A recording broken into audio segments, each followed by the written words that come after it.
Mel Gibson and Danny Glover had no idea they were about to rewrite the rules of the buddy cop movie forever. Lethal Weapon looked like a simple, gritty 80s shoot 'em up, but the story behind it is anything but simple. Today you get 14 strange revelations that will completely change how you see this movie, and one jaw-dropping bonus at the end that absolutely nobody talks about. So speed up with me, because the list starts now. Number 1. Riggs was supposed to die. Martin Riggs almost never made it out of his own origin story alive. In the earliest version of this film, Riggs wasn't the start of a franchise, he was the center of a tragedy. He begins as a man with nothing left to lose after his wife's death, and the original arc ends with him finally finding peace by sacrificing himself for someone else. Writer Shane Black leaned into this even harder with his draft for the sequel, which killed Riggs off completely, complete with a farewell tape he recorded knowing he wouldn't make it out. Studio executives rejected that ending outright. Director Richard Donner actually shot 2 different versions of the confrontation, one where Riggs dies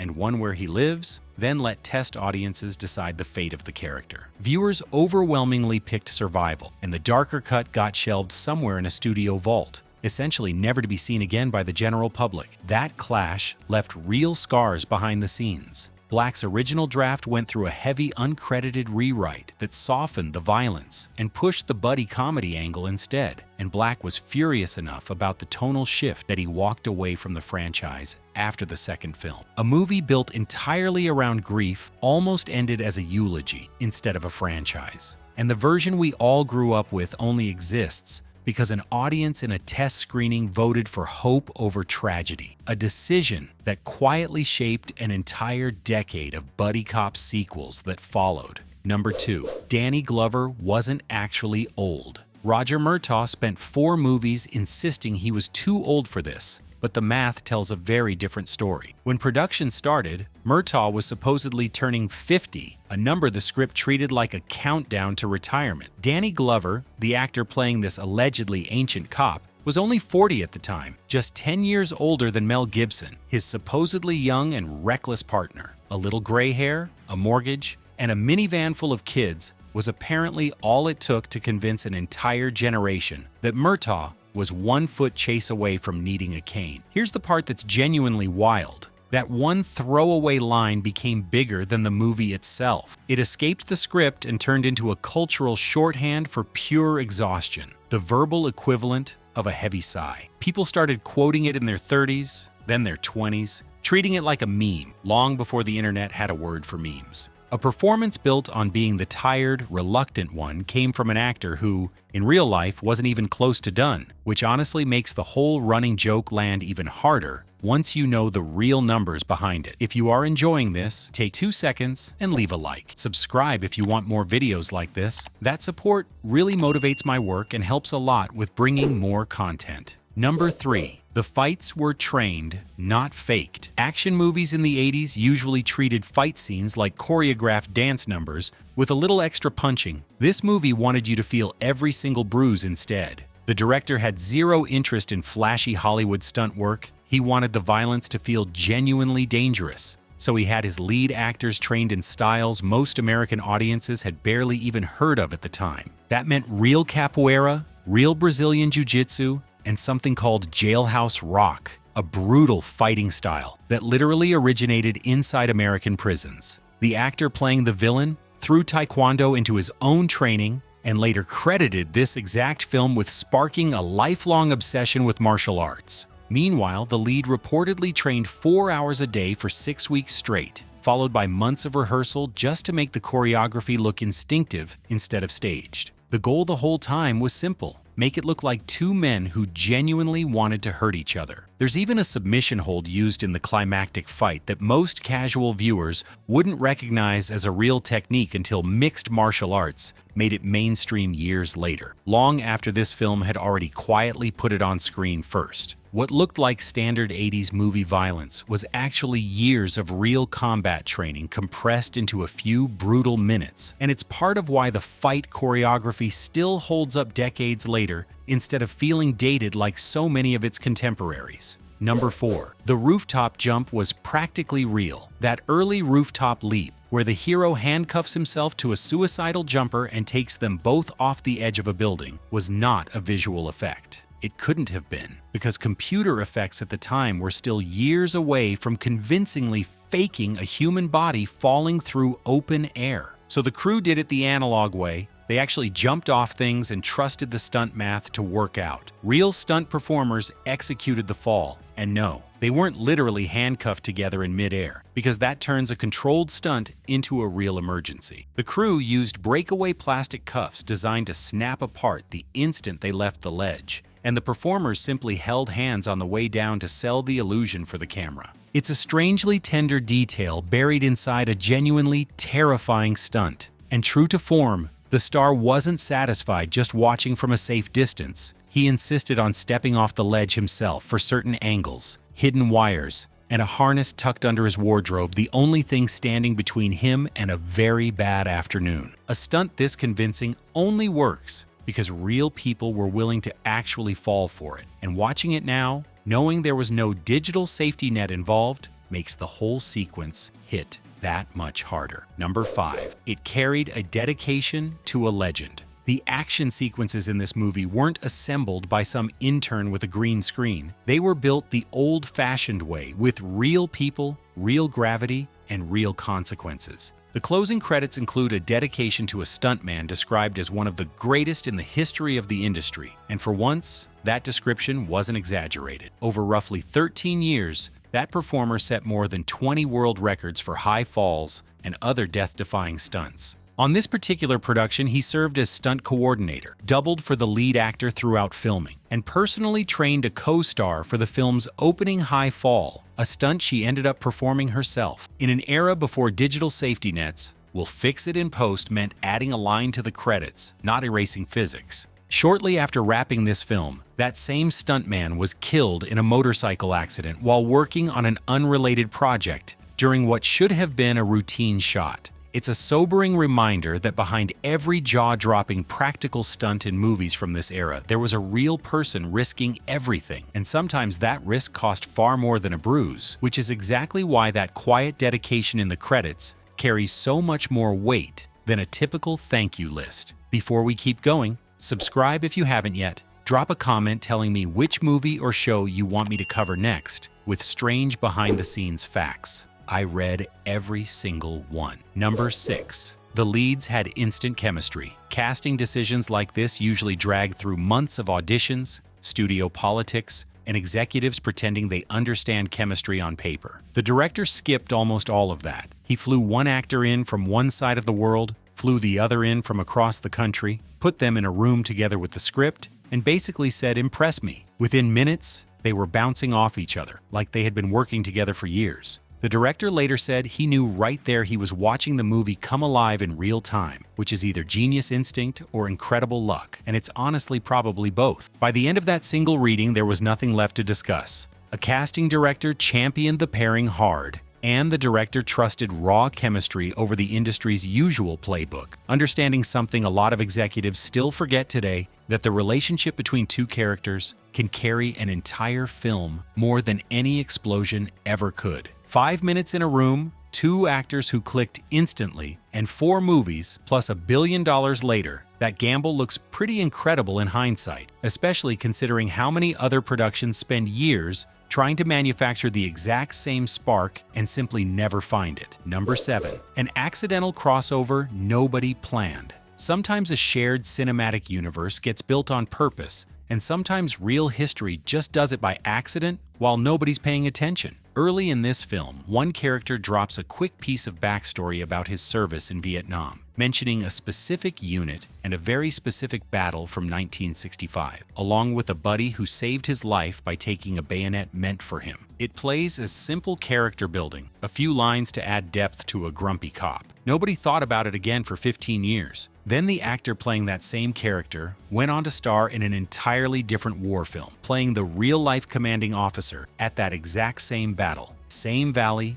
same year, same war. Which means if you're willing to squint and have a little fun with it, one character was technically outranking the very partner who spent 4 movies rolling his eyes at him just a couple of decades earlier, and with considerably more helicopters involved. This is a pure accident of casting timelines. Not an intentional connection, but it's the kind of coincidence Hollywood spent the next few decades trying to manufacture on purpose, with far bigger budgets and post-credit scenes, when real history had already done it for free with a single line of dialogue. Number 8. The villain was cast to be terrifying. Casting a villain in an action movie usually means finding someone the hero can clearly outsmart by the final act. This production wanted something different. Someone who made audiences genuinely unsure the hero would walk out alive. The one requirement from producers was simple: find an actor who actually looks like he could kill the lead. By the time this actor walked into his audition, he had reportedly dropped 60 pounds and looked like he'd been training for a war nobody else knew about. During that audition, he allegedly snapped a pencil in his bare hands without raising his voice, then just locked eyes with the room until everyone got noticeably uncomfortable. That was the entire pitch. And it was more than enough. He stayed in character between takes on set too, which, depending on how close you were standing, counts as either impressive dedication or genuinely unsettling behavior. The timing mattered for his career as well. He'd earned award attention for an earlier biographical role, then watched his momentum stall out, and this villain part repositioned him overnight as Hollywood's go-to guy whenever a script needed someone who felt like a real physical threat, a reputation that stuck with him for years afterward. Quick reminder to subscribe if you are enjoying these revelations. And tell me in the comments, do you know any strange fact about this movie that I didn't mention? Let's build the list together. Number 9. Murtaugh wasn't written with a race in mind. Roger Murtaugh was never written as any specific race in the original screenplay.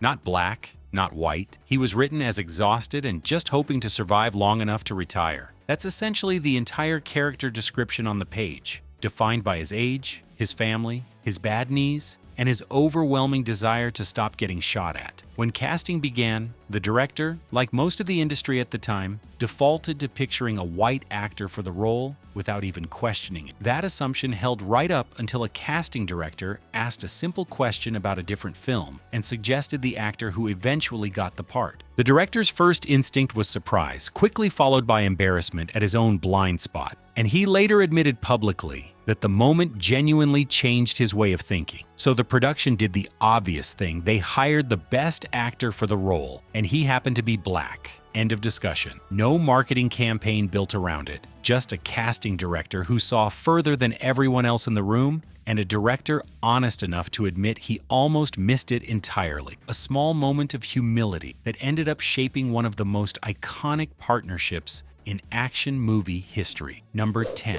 This was always a Christmas movie. People love arguing about whether other holiday action movies count as Christmas films, but this one was sitting quietly in the corner the entire time, fully decked out in tinsel and wondering why nobody noticed. It doesn't hint at the holidays, it hits you with them immediately. Opening credits rolling to a cheerful Christmas song, followed almost instantly by drugs, a woman falling from a balcony, and enough emotional damage to keep a therapist booked through February. The writer clearly loved using Christmas as a pressure cooker, since forced holiday cheer only makes real loneliness feel louder, and nobody in this story is lonelier than the grieving, self-destructive lead. While the rest of the world hangs stockings and argues about side dishes, he's spiraling in the background of every festive scene. The story ends on Christmas Day itself, not with another explosion, but with him showing up for dinner at his partner's house and quietly handing over a bullet he'd been saving for himself. It's about as subtle as a sledgehammer, but it absolutely works,